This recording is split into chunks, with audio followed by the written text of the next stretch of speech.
Voilà l'occasion pour ceux qui veulent de s'y rendre peut-être dans les semaines à venir. Les sorties ciné de la semaine, puisqu'aujourd'hui c'est mercredi, c'est avec vous Sandy Fortis, bonjour. Bonjour. Alors qu'est-ce qu'il faut aller voir ?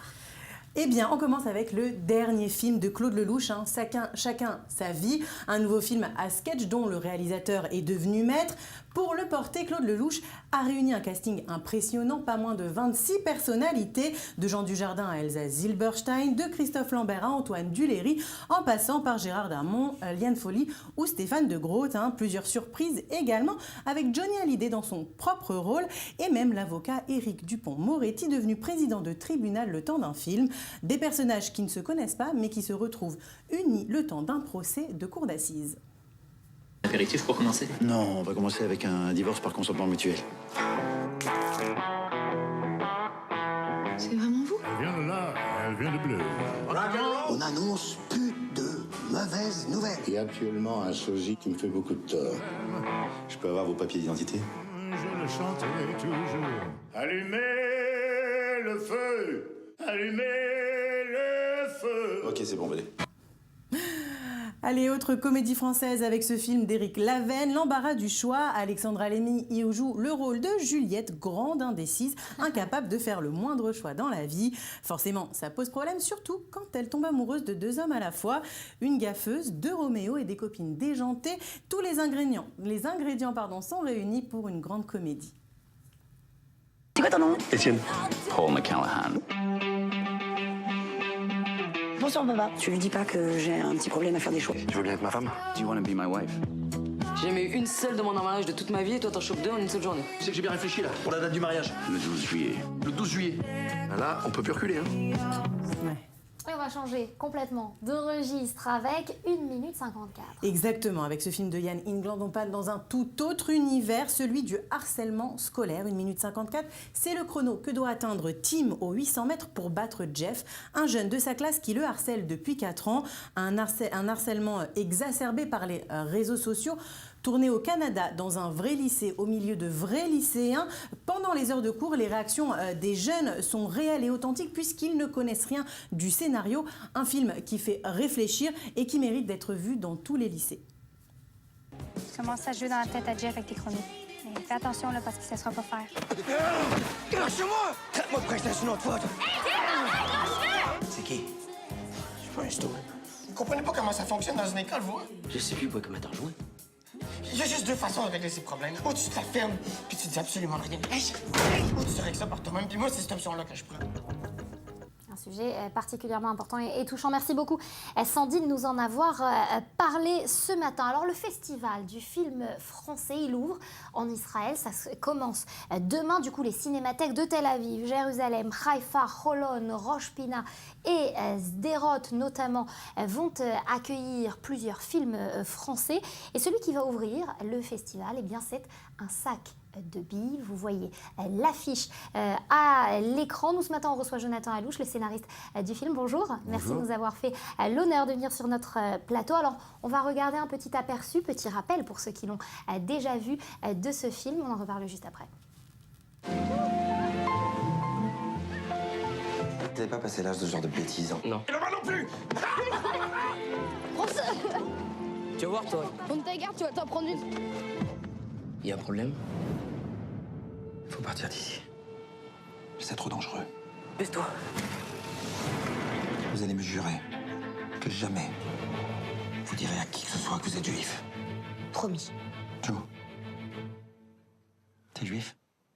Non, Je sais que t'es juif! Est-ce que t'es juif? Je sais que t'es juif! je suis pas juive. Faut mieux prendre une claque qui fait mal que de perdre la vie parce qu'on a peur d'en prendre une. Ça va aller. Ça y est, on était parti. Oh, attention!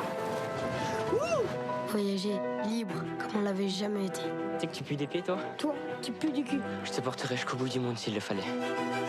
Mais tout le monde avait peur, même si tout le monde faisait semblant.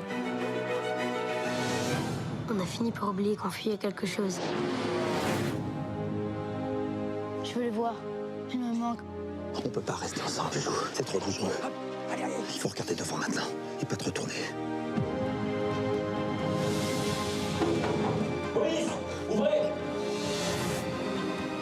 Personne ne bouge. Non, toi, tu restes là. On s'en sortira jamais. Dis pas ça. Tant qu'il y a de l'espoir, on lâche rien. Tiens. T'as l'air d'y tenir. Si tu continues à te battre, à tenir ta vie serrée dans ton poing, comme ça, tu vas t'en sortir. Poignant, ça nous rappelle beaucoup de choses. Alors, Jonathan Alouche, on va parler des prémices du film. Christian Duguay, il vient vous voir et il vous propose d'écrire le scénario d'un sac de billes. Et ça se passe comment? Ça ne s'est pas passé exactement comme ça. Je connais Joseph Joffo depuis l'enfance et je suis le porteur du projet.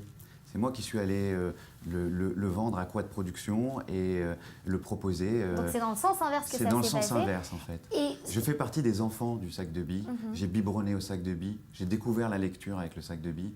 Et je n'avais qu'un rêve d'enfant, c'était de pouvoir le porter un jour à l'écran. Alors justement, parfois toucher son rêve du doigt, ça fait un peu peur. Quels étaient les écueils qui vous effrayaient? Qu'est-ce qui vous a angoissé dans l'écriture du film? On s'attaque à un monument, à un film culte d'une histoire française, bien française, et qui avait déjà été traité par Claude Berry, un des grands producteurs, Jacques Doyon, un des plus grands réalisateurs intimistes. Et là, on a voulu faire un film populaire.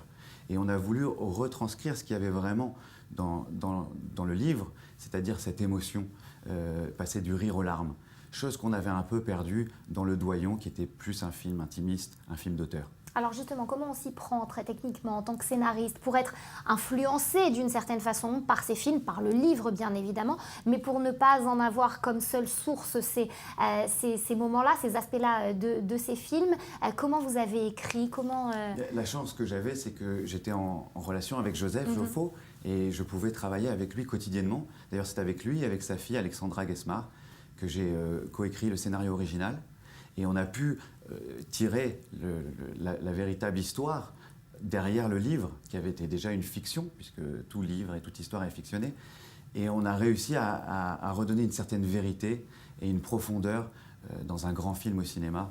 Je pense que... Il a été écrit en quelque sorte à quatre mains d'une certaine façon avec Joseph Joffo, de la même façon que Joseph Joffo a été présent dans la réalisation notamment. Il a tout validé, que ce soit dans l'écriture ou que ce soit sur le tournage, sur les décors, sur les enfants.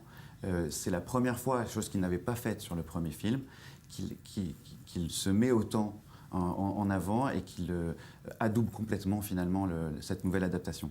Et voilà, le porter maintenant à l'écran devant les Israéliens. Ce sera le défi à partir de demain. Il ouvre le festival du film français. Merci beaucoup, Jonathan Alouche, d'avoir été avec nous sur ce plateau. Un film qu'on pourra voir donc dans toutes les salles de cinéma à partir du 30 mars. Du 30 mars, et qui fait donc l'ouverture du festival français, du film français. Et je voudrais remercier Eden Cinéma et je voudrais remercier l'Institut français aussi. Merci beaucoup. C'est la fin de cette édition. Très belle journée à vous sur I24.